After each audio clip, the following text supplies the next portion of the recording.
ഒരു വൃക്ഷമായാൽ അതിനും പ്രത്യാശയുണ്ട്.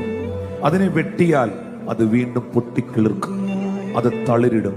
ഇനി അതിന്റെ കുറ്റി വരെ അങ്ങ് ഉണങ്ങിപ്പോയാലും വെള്ളത്തിന്റെ ഗന്ധം അടിക്കുമ്പോൾ, വലിയ വെള്ളമൊന്നും ഒഴുകണ്ട, അതിന്റെ ഗന്ധം അടിച്ചാൽ മതി, അത് കിളിർക്കാനിടയാകും. പരിശുദ്ധാത്മാവ് നിന്റെ ഭവനത്തിലേക്ക് വരുമ്പോൾ, നിന്റെ ജീവിതത്തിലേക്ക് ഒഴുകി വരുമ്പോൾ, ഈ നദി നിന്റെ ലൈഫിലേക്ക് വരുമ്പോൾ, നിന്നെ പലരും വെട്ടിക്കളഞ്ഞില്ലേ, നീ പൊട്ടിക്കിളിർക്കാൻ പോവുകയാണ്.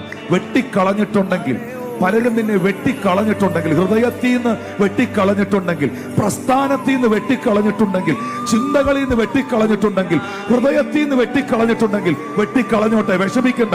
പക്ഷെ നീ പൊട്ടിക്കിളിർക്കാൻ പോവുകയാണ്. ദൈവം നിന്നെ മാനിക്കാൻ പോവുകയാണ്. കർത്താവ് നിന്നെ അത്ഭുതമാക്കാൻ പോവുകയാണ്.